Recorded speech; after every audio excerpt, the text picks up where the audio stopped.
Hello, hello. Hey, we're going to take just a few minutes today to ex explore self-acceptance and compassion. I'm going to share some of my own experience around this and invite your perspective on it. Because so much of my experience has been that my default wiring, the way that I was raised, um, the habits that I got into, were everything besides self acceptance and compassion.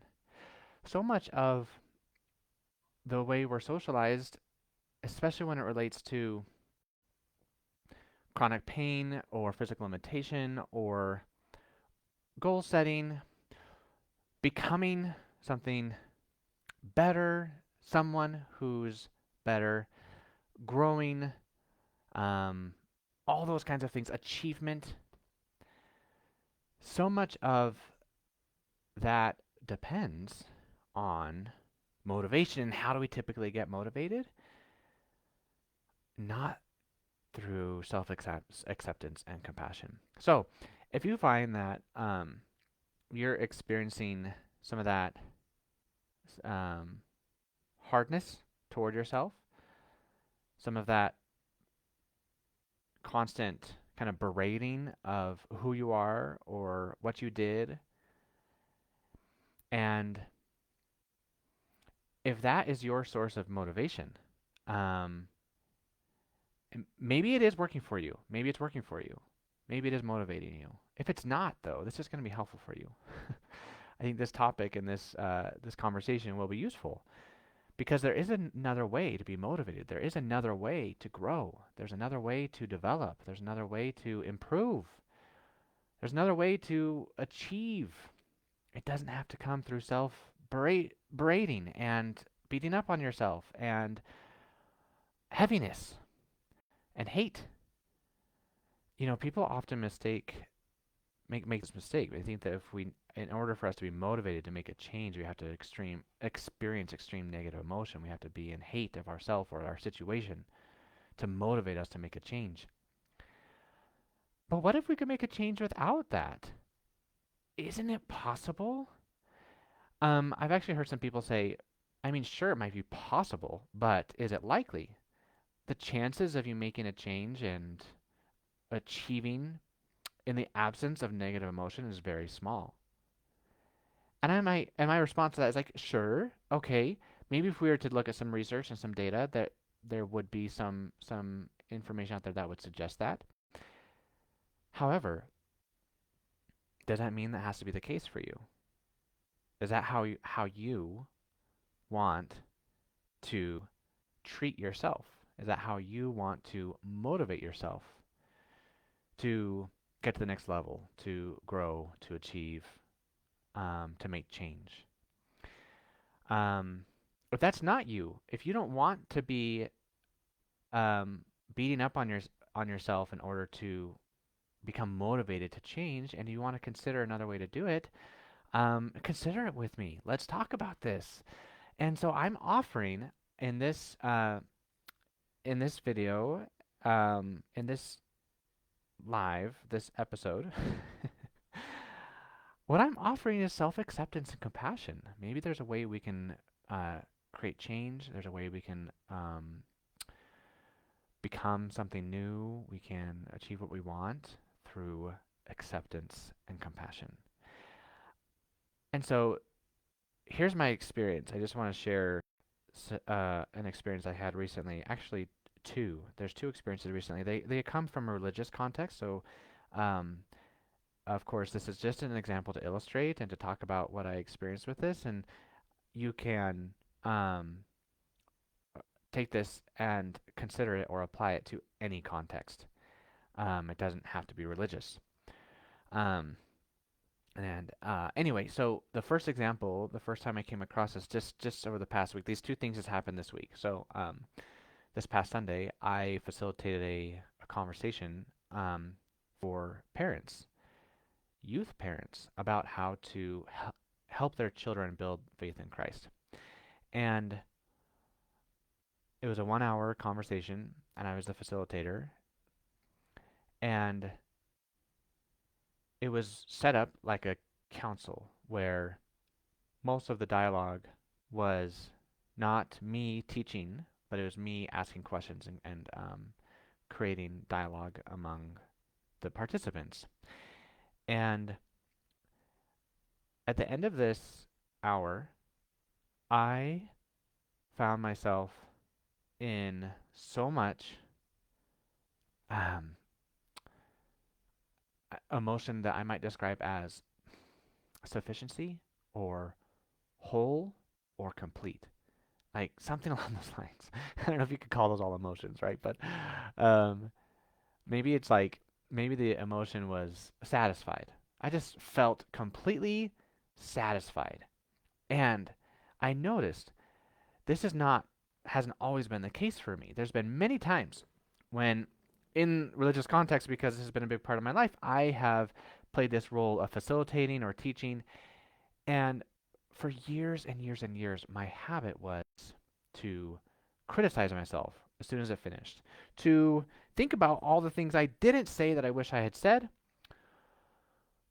or to think about a comment that someone made that I was upset with the way I handled it, um, or an idea I had, a story I wanted to share that I forgot to share. The list goes on and on. It doesn't matter how the actual lesson or event or activity went, I would spend hours, sometimes days, criticizing myself, beating up on myself, being like, man, that wasn't good enough. And why didn't I do this? And why didn't I do that? And all these things. Um, what I've learned over the past few years and what I've focused on is this idea of self acceptance and compassion. And I experienced it, I noticed it this past Sunday after I finished that counsel with the parents and talking about how to help their youth strengthen their faith in Christ. I walked away with this complete acceptance, sufficiency, wholeness, satisfaction. And of course, there were tons of things I didn't say that I could have said. There's tons of different ways I could have handled certain comments or questions or things. And in the past, of course, I would have criticized, I would have analyzed all those things. I would have thought about all the reasons why I did it wrong. And I just noticed, and I actually took a moment just to pause and um, just observe that change that I've made in the way that I treat myself, the way that I handle these kinds of situations. It used to be criticism, now it's acceptance and compassion. And I just was filled with gratitude. I just was like, oh, I all the work that I've done on this, all the thought work, the emotional work, the thought work that I've done has allowed me to enter a situation like this and leave it feeling full, complete, satisfied, and fully accepting. And what a relief. I can just tell you, I mean, the impact that this change in pattern has had on me related to my rheumatoid arthritis, related to my chronic pain, my fatigue, when I get into this place of acceptance, of sufficiency, of wholeness, of satisfaction, that does impact my body. It impacts the way I feel physically, not just emotionally. And I think that for so many years, some of that opposite pattern of self criticism and hate and judgment and beating up on myself did create or days of fatigue, and it made my pain worse. My physical experience was different because of this pattern of thought, this pattern of behavior I was in. And so that's what this has to offer. Like that's what I'm kind of suggesting is like, hey, maybe for all those years I thought that self-criticism and hate would motivate change, and maybe that's where you are. And maybe it is motivating change. But I just invite you to consider, is it really though? Um, Because what I noticed in this example is that I can criticize all day and all night, and yet next time I do it, I might make some adjustments based on my own criticism. I might make some adjustments next time. However, even with those adjustments, I would end the activity or the lesson and go back to criticizing. It's like it was never good enough. So, sure, maybe self hate or criticism can motivate change, but when does that stop? When is it good enough? My experience was that it was never good enough. It's a habit of thinking that is endless. And what it creates then is endless disappointment, endless hate, endless pain, and physical impact, right? Real physical impact.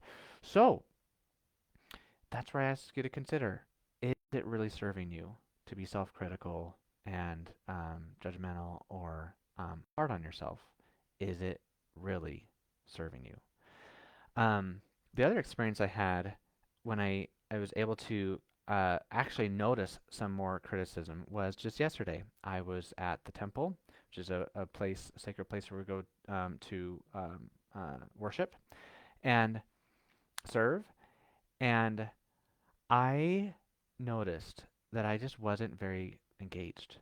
Um, and I sometimes go to the temple and I have a very uplifting experience, a very spiritual experience. I feel like I'm hearing so much from God.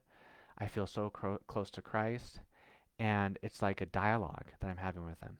Well, that was not my experience yesterday, and so this old pattern of mine, which um, I think in some form will always kind of be around. It will stay, maybe for the rest of my life. It showed up, and it was like, something's wrong with you, Luke. You're losing your desire to be close to God. You're losing your ability to connect with the Spirit. You're distracted. And like, that was some of the criticism that I started to experience. And because of this focus and this idea on self acceptance and compassion, I I dropped into that. I just paused. I watched myself start to criticize. And I just took a moment and I was like, "Hey, um, what if this is all okay?"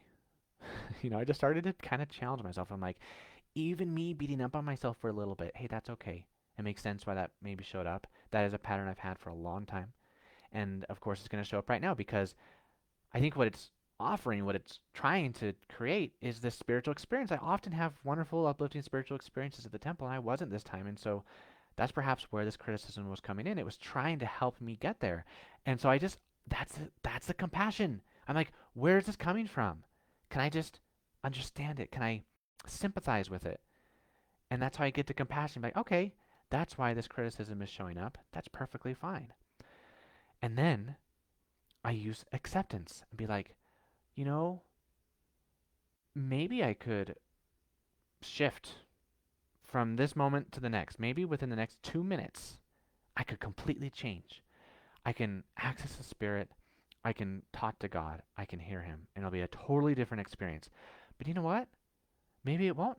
Maybe I won't be able to make that change. Maybe I am distracted. Is that okay? Can I just be okay that I might just be distracted? And my answer was yes. I'm like, yeah. Even if I don't have this uplifting message from God or this conversation with Him or this deep spiritual impression, I'm going to accept that. It's going to be good enough because I am good enough no matter what. That is the belief I've developed. That is what I'm inviting you to consider. You are good enough. Even when you are showing up in the way that you don't want to be, or when you're experiencing fatigue or pain or self-criticism and judgment, or of others, judgment of others, discouragement, even in those moments, you are good enough. you are worthy of acceptance. You're worthy of compassion.